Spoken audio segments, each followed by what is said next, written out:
Welcome to the Platinum Pinfall. Stephen Platinum here. I'm going to talk about a story first that I'm not going to talk about. At least not at length, and that's the Tammy Stych, aka Sunny, getting arrested. A lot of people sent me this story, and I totally understand why. Here's the thing. She doesn't fucking matter. Not in the wrestling world. And um, while everything that's happening to her is different levels of sad or tragic or infuriating or disheartening, all I can say is when I met her, she was fucking bitch. And obviously has things to deal with that go way beyond wrestling. Um, and it's just a fucking mess. And is it a shame? Sure. Um, do I hope the people close to her can get to her and help her out? Sure, I guess. But I don't know how many people's lives she's going to make worse in the process. Sucks. It is what it is. I'm not covering that. It certainly doesn't count as one of the three, but something that definitely counts as one of the three, like bam! Tony Schiavone re-signs with AEW. This is perhaps the most significant story that nobody's really giving that much of a shit about. Seems like a natural. He's had what looks to be the best time of his career right now.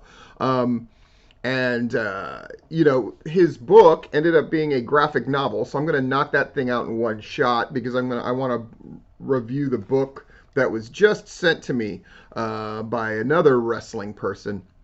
And I want to really give my attention to that one, so I'm going to knock out the Tony Schiavone thing and do a video about it. But here's the thing, and it's one of the secrets of AEW. It's Jim Ross and it's Tony Schiavone. There's something reassuring about having them there. There's something great about having them enjoy this product. This isn't just a mercenary gig for them like we've seen in wrestling so many times, where you have kind of like upstart leagues who get veteran people on their show and they talk the show up, but it's a lot of sales and it's a lot of nonsense, right? There's countless examples of this. But Tony Schiavone really loves being there, and they love having him there. And he's really a part of, I hesitate to use this word, but it seems to apply, the AEW family. And re-signing him well before his contract was up, I think sends a bit of a message.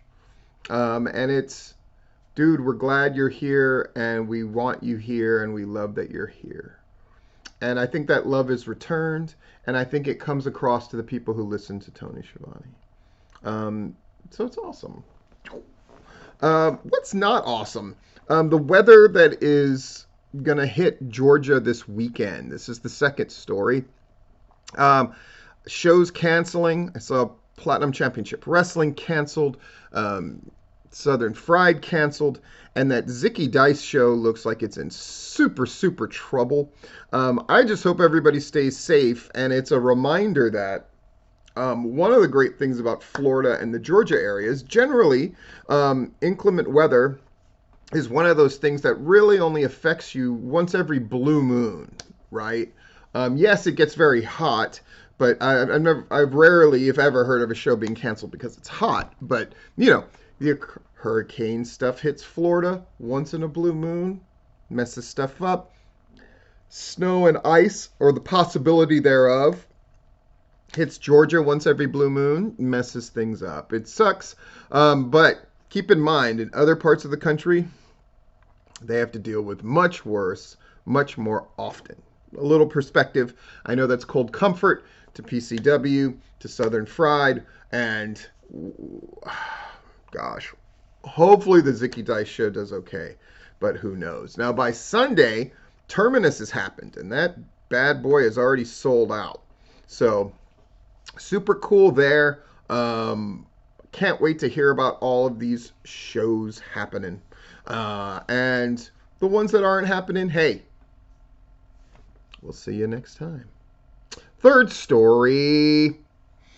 I was reminded by the recent run of Impact Wrestling. So Impact Wrestling has put on the best pay-per-view of the year so far.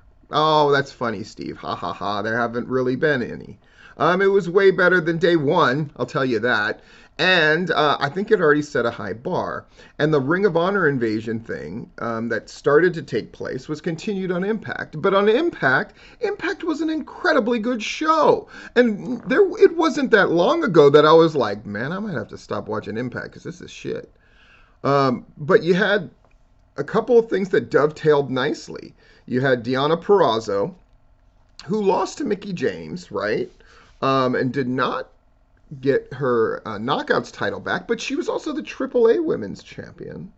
And so she put her title up against Roxy, the Ring of Honor champion, and she beat Roxy, so she's got both titles. So instantly, Impact through booking has reestablished Deonna Purrazzo, kept Mickie James at a high level for her thing that she's going to do with the WWE, and then justified the Ring of Honor thing. We're going to end the show with the clip from that, but I just want wrestling companies out there to know and wrestling people to know, you can turn this shit around. Impact Wrestling this week will probably be the best wrestling show. Dynamite, I thought, was not a very good show. Raw was raw. NXT was beyond a good main event. Impact Wrestling, through good old-fashioned, we can do a better show, we can book a hot angle, we can keep establishing strength, we can keep making sure our stars look very strong, even when we're giving conclusive and decisive finishes. Impact Wrestling. Any proof that, further proof needed that 2022 is wacky, is that Impact is showing us the way. 1, 2, 3. This has been Platinum Pinfall for January 14th.